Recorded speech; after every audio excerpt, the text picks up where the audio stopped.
Chloe, this time it's the Policeman murder case. A story I heard from Korea. It's an unbelievable record of how one man's rage destroyed an entire peaceful village in just 8 hours. The story is set on April 26, 1982, in a peaceful, remote mountain village in South Korea. At the local police station worked an officer named Woo Bom-gon, an alias. He wasn't from there.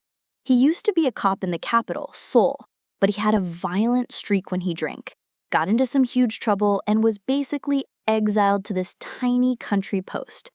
The villagers actually felt sorry for the young man, a city slicker sent to this remote place alone, and they were kind to him, sharing food and trying to include him. But he saw their kindness as pity, and inside the rage just kept building. That afternoon, he got into a stupid argument with his live-in girlfriend, Ms. John, an alias. He exploded, shouting, "How dare you disrespect me?" His rage wasn't just about the argument. It was his entire lifetime of perceived slights and the humiliation of his demotion, all boiling over. He lost it. He stormed out, went to the police station to drink, then came back and beat her violently. When the neighbors tried to intervene, he felt even more humiliated. He muttered, "I'll show them who I am." He turned and walked back toward the police station's armory. His steps were filled with rage, but his hands as he gathered the weapons were chillingly calm, like someone who had been preparing for this for a long time. He took 2 M2 carbine rifles, 180 rounds of ammunition, and 7 hand grenades. A fully armed demon was born. His first target was the post office. Chloe, you have to understand. In a Korean village in the 1980s, the telephone operator at the post office was the only lifeline to the outside world. To make a call, she had to manually connect your line. Officer Woo knew he had to cut that lifeline first.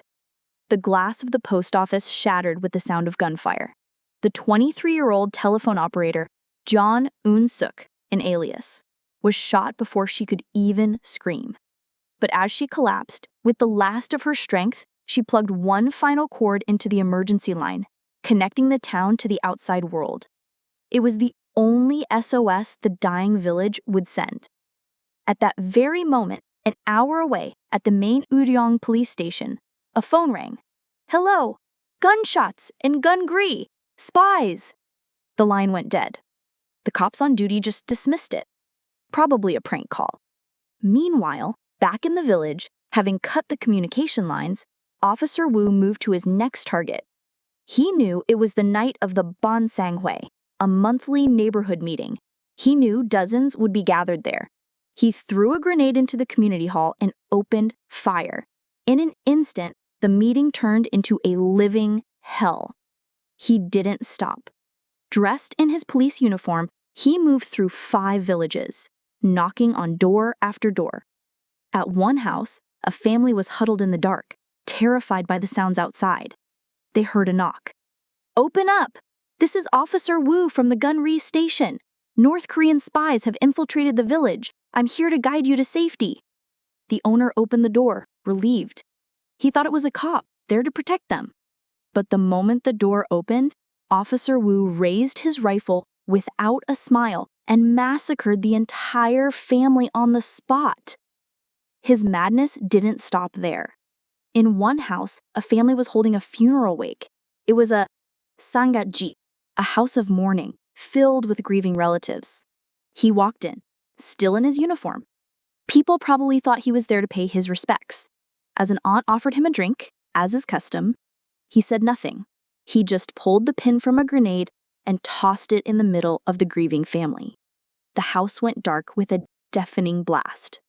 That night, in that one house of mourning alone, 23 people were killed. And while the village was turning into hell like this, emergency calls were flooding the main police station.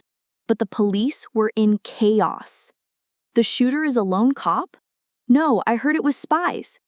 The police chief, hearing that the killer was an expert marksman from the Marines, just kept repeating, "Don't engage until backup arrives. We'll be killed." For 8 hours, not a single cop managed to stop him. The next morning, Officer Wu hid in a farmhouse, taking a family of 4 hostage. As police finally surrounded the house, he detonated his last 2 grenades, killing them and himself. The rampage left 66 people dead and 34 injured. It was one of the worst spree killings by a single gunman in world history. But this horrific tragedy was never properly remembered.